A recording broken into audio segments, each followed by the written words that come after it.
Fine. Topic continue करू आपण. Nature आहे nature of carbon halogen bond हाच आपला टॉपिक असणार आहे.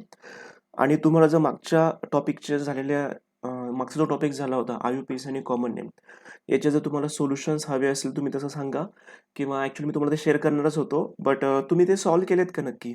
नक्की सॉल्व्ह केलेत ते? हो सर. हो येस. सर. ओके.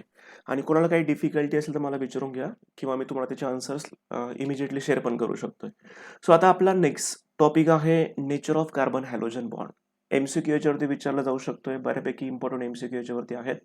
तर आधी याचा मिनिंग समजून घ्या. आपल्याकडे जे कंपाऊंड आहेत ना, तो आहे हॅलो अल्केन. आपण सध्या स्टडी कोणाचा करतोय? आपण हॅलो अल्केनचा आपण स्टडी करतोय. हॅलो अल्केनलाच आपण अजून एका वेगळ्या नावाने ओळखलं जातं. तर वेगळं नाव कुठलं आहे? That another name is alkyl halide. Another name is alkyl halide. या सगळ्यांना आपण रिप्रेझेंट कसं करतो? RX हा सिम्बॉल आपण इथे यूज करतोय. त्याचं मी तुम्हाला हवं तर एखादं एक्झाम्पल घेतो. RX समजा मी एकदम छोट्यातलं छोटं एक्झाम्पल सांगितलं, सपोज CH3Cl. आता याच्याबद्दल आपण डिस्कशन करतोय. We are talking about this CH3Cl. यामध्ये जो सेंटर ॲटम आहे तो आहे कार्बन. या कार्बनला 3 हायड्रोजन्स आपण इथे शो केले आहे, आणि त्या कार्बनला अजून एक क्लोरीन पण जोडला गेला. आणि सध्या जे आपण टायटल दिलं आहे, हे जे आपण इथे टायटल मेन्शन केलंय, nature of carbon halogen bond. तर हा कार्बन आणि हॅलोजन या बॉन्डच्या आपल्याला नेचर बद्दल डिस्कस करायचंय. CCl हा जो बॉन्ड आहे, या बॉन्डच्या नेचर बद्दल आपल्याला डिस्कशन करायचंय. या बॉन्डच्या आपल्याला नेचर बद्दल डिस्कशन करायचं आहे. टॉपिकचं मिनिंग कळलं का? आपण कोणाबद्दल स्टडी करणार आहोत? आपल्याला कार्बन आणि क्लोरीन किंवा कार्बन आणि हॅलोजन यांच्यातल्या बॉन्ड बद्दल डिस्कशन करायचंय. मग बघूया नेमकं हे नेचर कसं डिसाईड करायचंय. तर आपण थोडंसं लॉजिकल असा विचार करू शकतोय, की जे काही हॅलोजन्स असतात, हॅलोजनमध्ये एक सगळ्यात महत्त्वाची प्रॉपर्टी असते, हॅलोजन्स आर इलेक्ट्रोनिगेटिव्ह. हॅलोजनमध्ये प्रॉपर्टी कशी असते? Halogens are electronegative. Electronegative property म्हणजे काय सगळ्यांना माहिती आहे, की अशी प्रॉपर्टी आहे ॲटमची, की ज्या प्रॉपर्टीमुळे तो ॲटम काय करतो? शेअर केलेली इलेक्ट्रॉनची पेअर स्वतःकडे पूल करण्याचा प्रयत्न करतो. ज्या प्रॉपर्टीला आपण काय बोलतो? इलेक्ट्रोनिगेटिव्हिटी किंवा इलेक्ट्रोनिगेटिव्हिटी. सो इलेक्ट्रोनिगेटिव्हिटी ही प्रॉपर्टी असल्यामुळे जो काही हॅलोजन असतो, त्या हॅलोजनवरती चार्ज कुठला येतो? निगेटिव्ह चार्ज येतो. त्या हॅलोजनवरती चार्ज कुठला येतो? निगेटिव्ह. आणि त्याच्या शेजारी जो कार्बन आहे, त्या कार्बनवरती लगेच चार्ज कुठला येणार आहे? पॉझिटिव्ह. याचा अर्थ हा जो काही CCl बॉन्ड होता, त्याच्यामध्ये पोलॅरिटी क्रिएट झाली. पॉझिटिव्ह निगेटिव्ह चार्ज आलाय, म्हणजे हा CCl बॉन्ड कसा आहे? पोलर आहे. मग तुम्हाला कोणी नेचर जर विचारलं, की कार्बन हॅलोजन बॉन्डचं नेचर कसं आहे, तुम्हाला सिंपल एका वर्डमध्ये मेन्शन करायचंय, की हे नेचर कसं आहे? पोलर नेचर आहे. पोलॅरिटी का आली आपण ते डिस्कशन केलंय. आपण with the help of example आपण प्रॉपरली समजून घेऊ, की आपण इथे ऑलरेडी डिस्कशन केलंय, की halogen atom is more electronegative as compare to carbon. आणि इलेक्ट्रोनिगेटिव्ह असल्यामुळे कार्बन आणि हॅलोजन यांच्यावरती प्लस मायनस चार्ज येतो. यांच्यावरती प्लस मायनस चार्ज आला, याचा अर्थ हा जो काही बॉन्ड आहे, हा बॉन्ड कसा असतो? पोलर नेचरचा असतो. आपण दाखवताना अशा पद्धतीने आपण तो दाखवू शकतोय. तर क्लोरीन, सॉरी नॉट क्लोरीन, इथे आपण एक्स मेन्शन करू. एक्स इथला कुठला पण असणार आहे, फ्लोरीन, क्लोरीन, ब्रोमिन, आयोडीन, कोणी पण असू द्या, पण कार्बनवरती नेहमी येणार पॉझिटिव्ह चार्ज, हॅलोजन नेहमी असणार आहे negative charge. Positive negative charge असल्यामुळे या बॉन्डमध्ये काय डेव्हलप झाली आहे? पोलॅरिटी डेव्हलप झाली आहे. आता काही इम्पॉर्टंट रिलेशन्स आहेत जे आपल्याला स्टडी करायचे आहेत, ज्याच्यावर तुम्हाला MCQ विचारला जाऊ शकतो. हा तर पहिलाच MCQ आहे, की CX बॉन्डचं नेचर कसं आहे? पोलर, नॉन पोलर, असा तुम्हाला क्वेश्चन विचारला जाऊ शकतोय. So it's a polar nature. Point number 1. आता त्याच्या पुढे आपण डिस्कशन करूया या बॉन्डबद्दल, की ज्याच्यावर तुम्हाला MCQ विचारला जाऊ शकतोय. तर C आणि X हा जो काही बॉन्ड आहे, या बॉन्डच्या आपल्याला स्ट्रेंथ बद्दल डिस्कस करायचंय. हा जो काही CX बॉन्ड आहे, या बॉन्डची स्ट्रेंथ मला कोणी सांगू शकेल का, की बॉन्डची स्ट्रेंथ म्हणजे एक्झॅक्टली काय असते? बॉन्ड वीक आहे का बॉन्ड स्ट्रॉंग आहे, म्हणजे बॉन्डची स्ट्रेंथ झाली. या बॉन्डची स्ट्रेंथ ही इन्व्हर्सली प्रपोर्शनल टू कोणाच्या असेल बरं? Bond strength is inversely proportional to what? कोणी? Sir valency. नाही. बघा ना, बॉन्डची स्ट्रेंथ ही इन्व्हर्सली प्रोपोर्शनल आहे. Bond length. Correct. It is bond length. ही कशाच्या इन्व्हर्सली प्रोपोर्शनल आहे? Bond length. याचा आपण मिनिंग समजून घेऊया. याचा मिनिंग काय असतो माहिती का?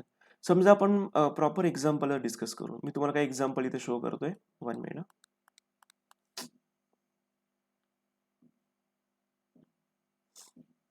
समजा मी तुम्हाला कार्बन आणि फ्लोरीन असा एक बॉन्ड दाखवलाय. Carbon fluorine, fluorine chlorine bromine and iodine. Okay, असं दाखवण्यामागचं पर्पज काय? कारण यांच्यामध्ये कॉमन आहे की जो कार्बन आहे, कार्बन हा कॉमन आहे. पण तुम्ही त्या कार्बनच्या शेजारी जो कोणी ॲटम दाखवताय हॅलोजन, त्याच्यामध्ये सगळ्यात पहिल्यांदा दाखवलं फ्लोरीन. फ्लोरीनची ॲटॉमिक साईज कमी असते, क्लोरीनची ॲटॉमिक साईज वाढणार आहे, ब्रोमीनची ॲटॉमिक साईज अजून जास्त असणार आहे, आयोडीनची ॲटॉमिक साईज अजून जास्त असणार आहे. तुम्ही जो ओव्हरऑल बघितलं तर ही जी लेंथ आहे ना, कार्बन आणि फ्लोरीनच्या मधलं जे डिस्टन्स आहे, इंटर न्यूक्लिअर डिस्टन्स, त्यालाच तर आपण काय बोलत असतो? त्यालाच तर आपण बॉन्ड लेंथ बोलत असतो. आता मला एक सांगा, जेवढी बॉन्ड लेंथ जास्त असेल, जेवढी बॉन्ड लेंथ जास्त असेल, तेवढा तो बॉन्ड इझिली काय होणार आहे? ब्रेक होणार आहे. बॉन्ड जर छोटा असेल तर बॉन्ड लवकर ब्रेक होणार नाही. बघा, मी तुमच्या समोर एक एक्झाम्पल घेतोय. समजा एक पेन्सिल आहे. ही एक पेन्सिल तुम्हाला व्हिडिओ दिसतोय ना क्लिअरली? येस. म्हणजे माझ्या हातात पेन्सिल आहे, दिसतंय का तुम्हाला? हो सर. ओके. Yes sir. तर ही जी पेन्सिल आहे ही बऱ्यापैकी मोठी पेन्सिल आहे आणि जर मी माझे दोघं हात इथे अप्लाय केले तर मी त्याला इझिली ब्रेक करू शकतोय, इझिली तुटू शकतोय, कारण लेंथ जास्त आहे. म्हणजे लेंथ जास्त असेल तर ब्रेक करणं इझी असतं. पण मला एक सांगा, ही समजा छोटी पेन्सिल राहिली असती, एवढीच पेन्सिल राहिली असती, तर मला एक सांगा, छोटी पेन्सिल राहिली असती, मला ब्रेक करू शकलो असतो का? इझिली ब्रेक करू शकलो असतो का जर छोटीशी पेन्सिल राहिली असती तर? नाही. नसतो ब्रेक करू. खूप जास्त एनर्जीला अप्लाय करायला लागली असती. तर या केसमध्ये काय असतं, जेवढी बॉन्ड लेंथ जास्त असेल ना, जेवढी बॉन्ड लेंथ जास्त असते, तेवढा तो बॉन्ड इझिली काय होतो, तेवढा तो बॉन्ड इझिली काय होतो, ब्रेक होतो. याचा अर्थ bond strength is inversely proportional to bond length. याचा अर्थ असा आहे, बॉन्ड लेंथ जर जास्त असेल, बॉन्ड लेंथ जर सॉरी, बॉन्ड लेंथ जर जास्त असेल तर याचा अर्थ बॉन्ड स्ट्रेंथ कशी असणार आहे, कमी असणार आहे. बॉन्ड लेंथ समजा आपण असं मेन्शन केलं, दोन एक्झाम्पल घेतले, एक्झाम्पल नंबर 1, एक्झाम्पल नंबर 2. पहिल्या एक्झाम्पलमध्ये मी तुम्हाला असं सांगितलंय की बॉन्ड लेंथ आहे सपोज 400 पिकोमीटर आणि दुसऱ्यामध्ये सांगितलंय की बॉन्ड लेंथ आहे फक्त 100 पिकोमीटर. तुम्हाला हे सांगा, पहिल्या एक्झाम्पलमध्ये बॉन्ड लेंथ जास्त आहे आणि बॉन्ड लेंथ जास्त असेल तर ऑब्व्हियसली बॉन्ड स्ट्रेंथ कशी असेल, कमी असेल. दुसऱ्या एक्झाम्पलचा विचार केला तर बॉन्ड लेंथ खूप छोटीशी आहे, बॉन्ड लेंथ कमी असेल तर बॉन्ड स्ट्रेंथ कशी असेल, जास्त असेल. हे रिलेशन तुम्हाला समजलं का आधी, हे सांगा मला. हो सर. हो सर. Yes, 1 minute. अरे यार, काय प्रॉब्लेम झालाय.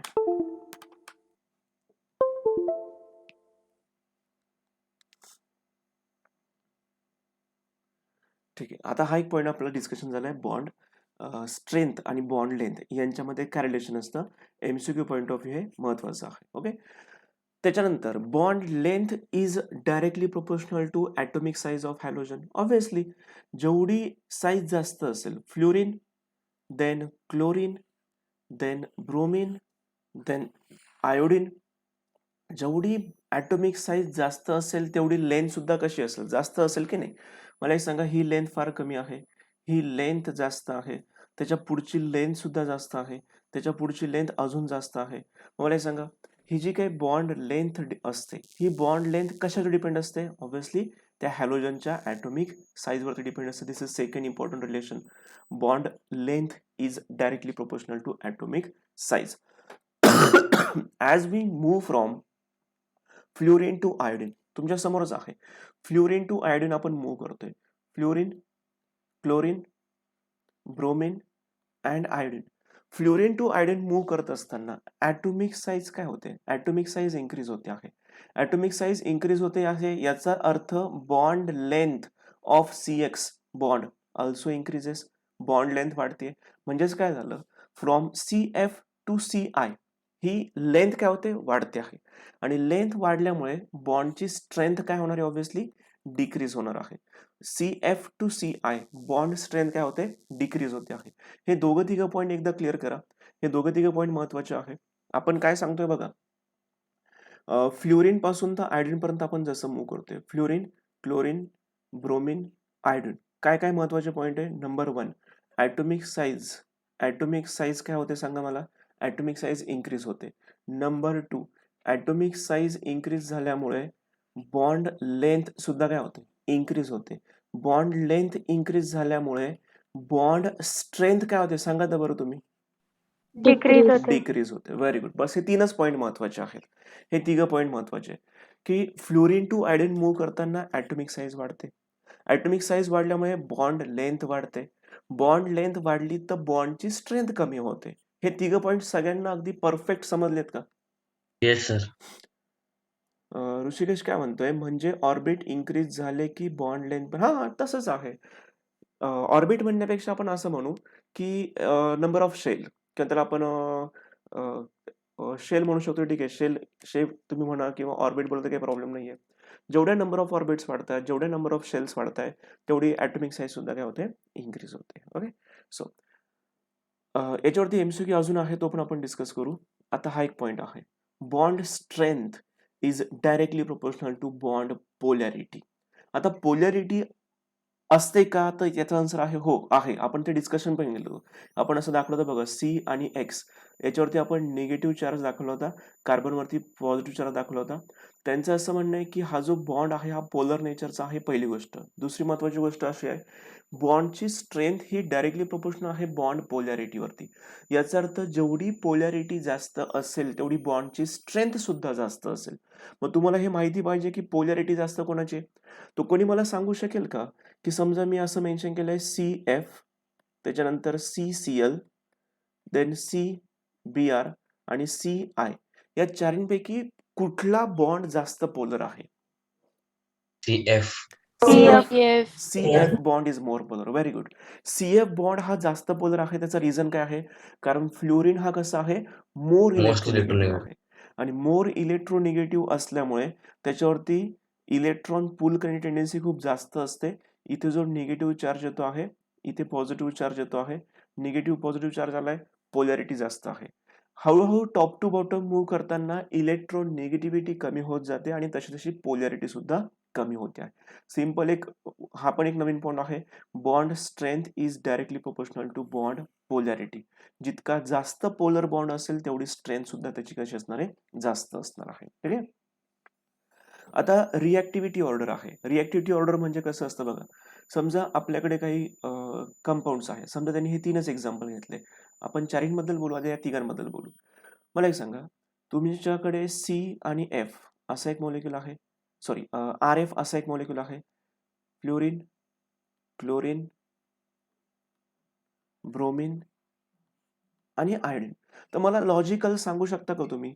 RI is more reactive as compare to RBr. RBr is more reactive as compared to RCl. RCl is also more reactive as compared to RF. तर याचं मला रिझन कोण सांगेल? What is the reason behind that? याच्या पाठीमागचं reason काय? RI ची रिॲक्टिव्हिटी का जास्त आहे?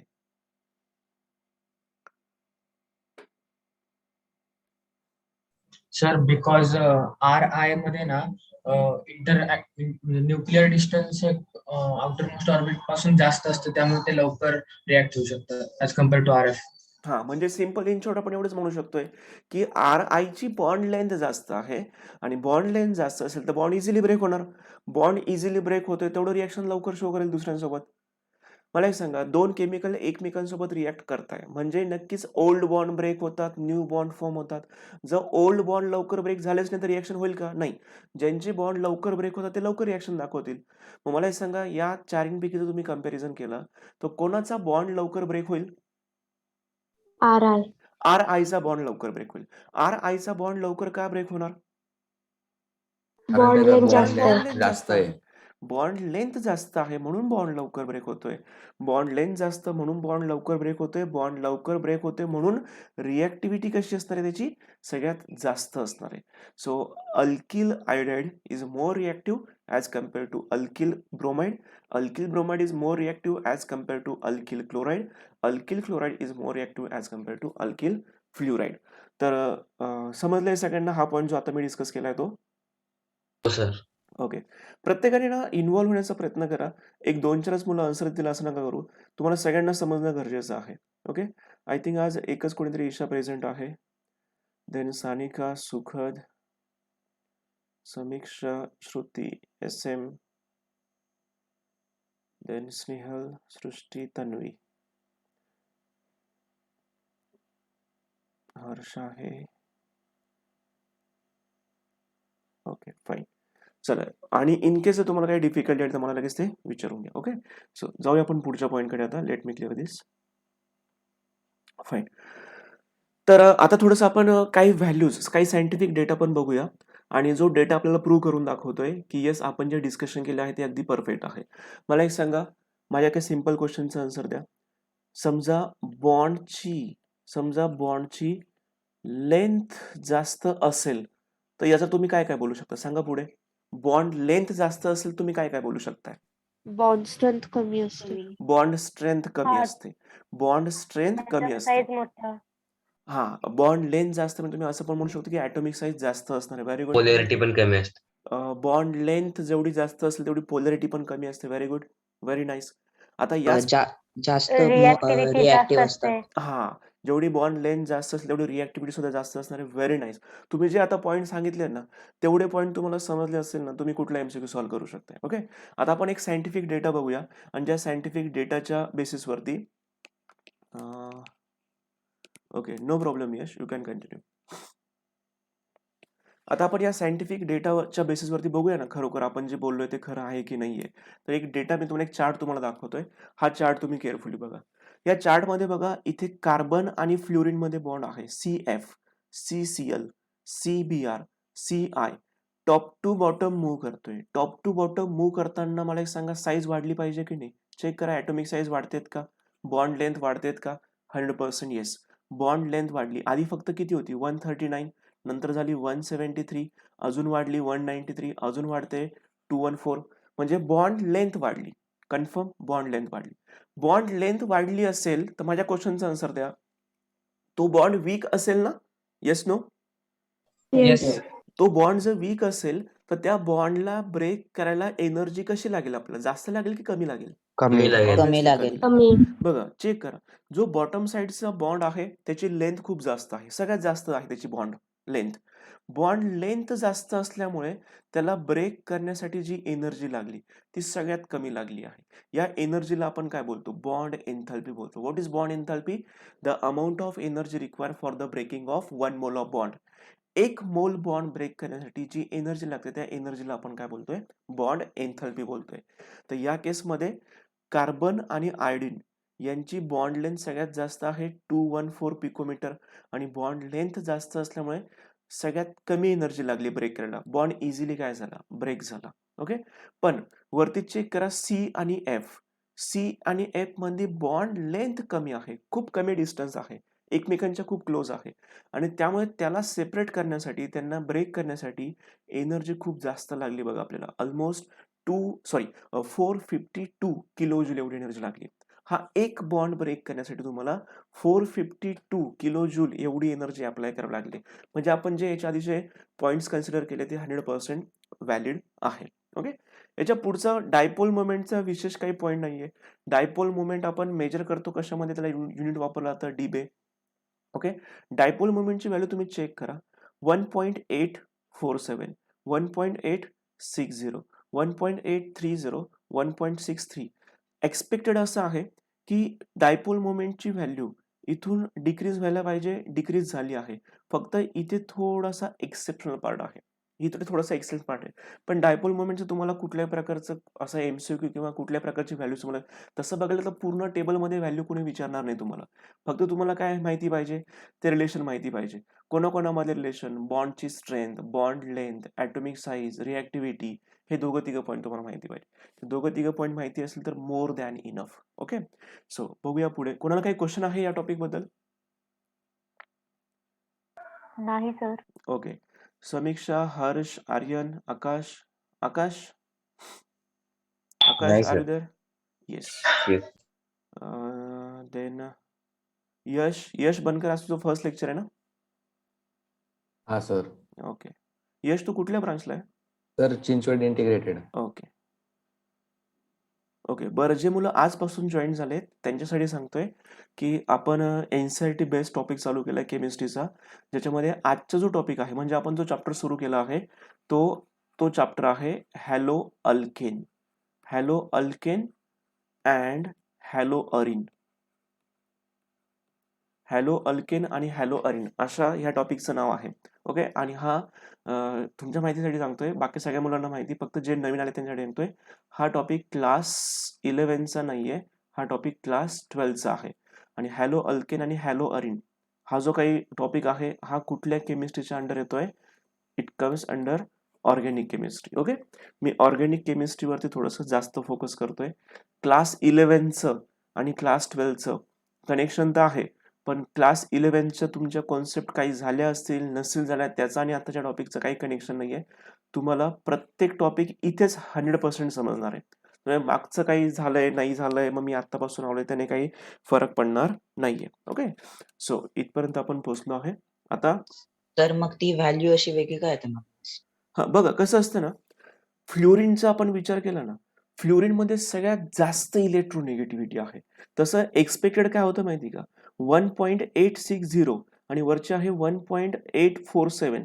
तसं पाहायला गेलं तर ही जी व्हॅल्यू आहे ना, फ्लोरीनची थोडीशी अजून जास्त असायला पाहिजे होती. 60 पेक्षा नक्कीच जास्त असायला पाहिजे होती.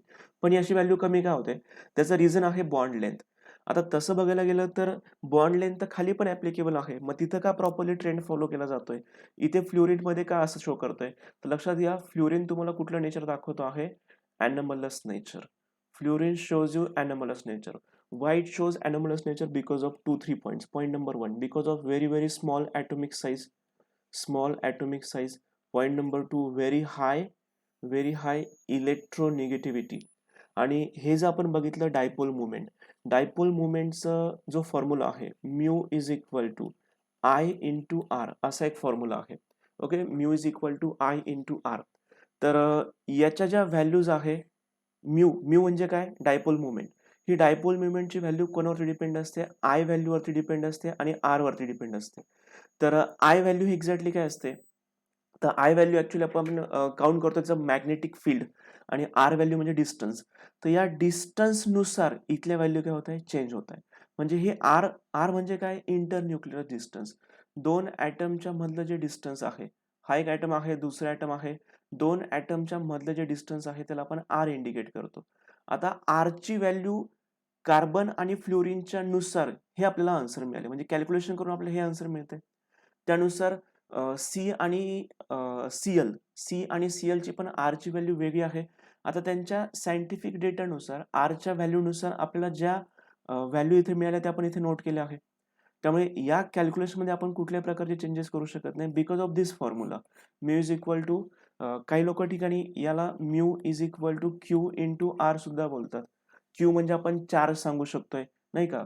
चार्ज म्हणजे कसं की त्या दोघांमध्ये, म्हणजे आपण जे मेन्शन केलं होतं सी आणि एफ, इथे आपण मेन्शन करतो निगेटिव्ह, इथे मेन्शन करतो पॉझिटिव्ह. तर निगेटिव्ह आणि पॉझिटिव्ह हे नेमके कोण आहेत? हे तर नेमके कोण आहेत? हे चार्ज आहे. तर यांच्या चार्जची व्हॅल्यू आणि त्या दोघांमधलं डिस्टन्स हे तर बदलणार नाही कधी. त्यांच्यावरचा चार्ज बदलणार नाही, त्यांची आरची व्हॅल्यू बदलणार नाही. मग त्यांच्या क्यू आणि आरचं आपण जेव्हा प्रोडक्ट घेतलं तेव्हा जे आन्सर आलंय ते आपण इथे नोट केलंय. मग तो डेटा असं आपण त्याला चेंज करू शकत नाहीये. या फॉर्म्युल्यानुसार आपल्याला जे आन्सर आलंय ते आपण इथे नोट केलेलं आहे. ओके. मग याच्यामध्ये तुम्ही असा विचार नका करू की मग इथे या केसमध्ये मग वरची जो आहे सी आणि एफ, तर ही व्हॅल्यू मे बी 1.870-75 असं काहीतरी यायला पाहिजे होती. तर ही व्हॅल्यू तेवढी का नाही आली? कारण तुम्हाला क्यूची व्हॅल्यू तेवढी नाहीये, आरची व्हॅल्यू तेवढी नाहीये. सो क्यूची व्हॅल्यू आणि आरची व्हॅल्यू नुसार आपल्याला जो प्रॅक्टिकली थेरोटिकली जे आले आहे ते आपण इथे नोट केलं आहे. So this is dipole movement. Okay. So तर हां. मग मोस्ट पोलर आपण कोणाला म्हणणार? नाही, पोलर तर सीएफच आहे. पोलर ओके तर सर. सीएफच आहे. डायपोल मुवमेंट म्हणजे एक्झॅक्टली काय आहे? Dipole movement is nothing but it is the product of charge and the distance between two nuclei. याला फक्त डायपोल मुवमेंट आहे. डायपोल मुवमेंट आणि पोलॅरिटी यांचं काही कनेक्शन नाही. पोलर नेचर तर सगळ्यात जास्त सीएफचंच आहे, कारण फ्लोरीन इज मोस्ट इलेक्ट्रोनिगेटिव्ह. ही फक्त व्हॅल्यू आहे, याचा आणि पोलॅरिटीचं काही कनेक्शन नाही. सगळ्यात जास्त पोलर तुम्हाला कोणी विचारलं, तुम्हाला हे सांगायचं आहे CF is more polar. That's it. Okay sir. Okay, fine. Okay. आता आपण काही एमसीक्यू सॉल्व्ह करूया. बघा, क्वेश्चन विचारला मी तुम्हाला.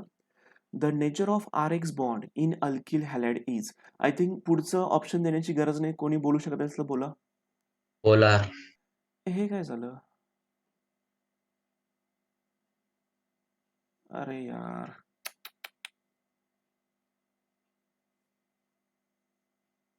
आपण साइड नोटला चालू केलं ना? Yes sir. अरे पुन्हा लिंक शेअर करायला लागले बरं का मला. त्यांनी याचा ऍक्सेस काढला वाटतं आता. अरे यार काय. बरं आता एक 10 मिनिटात आहे ना आपलं सेशन आपोआप बंद होईल. तर मी तुम्हाला पुन्हा एक नवीन लिंक शेअर करेल. त्याला पुन्हा तुम्हाला जॉईन व्हायचंय.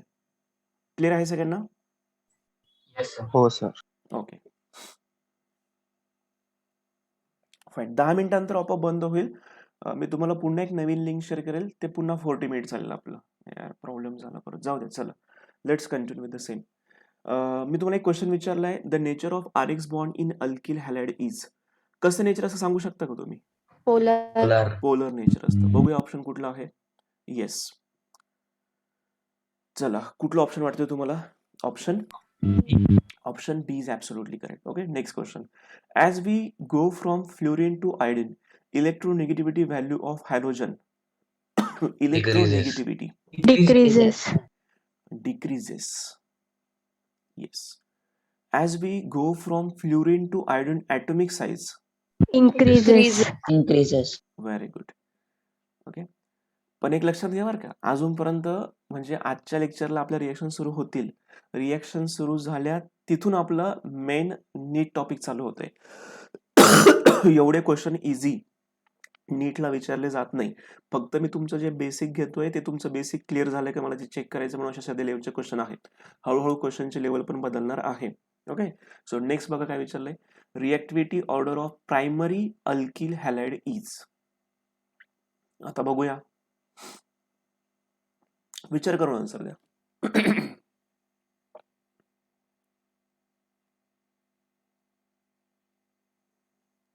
Option D. D. Option option D. आठवतं का तुम्हाला? थोडासा असा विचार करायचा. आर एफ छोटा असतो bond length. Fluorine, chlorine, bromine, iodine. थोडासा इमेजिन करायचं की याची लेंथ सगळ्यात जास्त आहे म्हणजे हा बॉन्ड लवकर ब्रेक होईल. जेवढा बॉन्ड लवकर ब्रेक होईल तेवढी रिॲक्टिव्हिटी जास्त. याचा अर्थ आर आयची रिॲक्टिव्हिटी जास्त पाहिजे असा ऑप्शन सापडला पाहिजे. तर असा ऑप्शन इथे सुद्धा आहे. असा ऑप्शन इथे सुद्धा आहे. हे दोन ऑप्शन ते इमिजिएटली कॅन्सल झाले पाहिजे. नंतर आर आय नंतर आर बी आरचा नंबर आला पाहिजे. आर आय नंतर आर बी आरचा नंबर आला पाहिजे. पण इथे आर सी एल दिलंय म्हणजे हा पण ऑप्शन रिजेक्ट. इथे हा ऑप्शन करेक्ट आहे. That's it. Okay. So this is option D is correct. Now methods of preparation of hello alkane. Okay. इथे पार्ट 1 पार्ट 2 असं काही नाहीये. याला पार्ट 1 पार्ट 2 पार्ट 3 होतं पण हे सगळे एकत्र करून टाकले. ओके. हे असं काही डोक्यात टाकू नका. So methods of preparation of hello alkane. I think आपण एक काम करू आपण. मेथड्स ऑफ प्रिपरेशनला सुरुवात करण्याच्या आधी पुन्हा काय होणार. काही टॉपिक पुढच्या व्हिडिओमध्ये होईल. काही टॉपिक मागच्या व्हिडिओमध्ये होईल. तर मी एक काम करतोय. मी आता हे स्टॉप करतो आहे आणि मी तुम्हाला पुन्हा एक लिंक शेअर करतो. मग तिथे आपण मेथड्स ऑफ प्रिपरेशन कंटिन्यू करू. ओके. Okay sir. त्याला पुन्हा जॉईन व्हा. मी तर स्टॉप करतो आहे.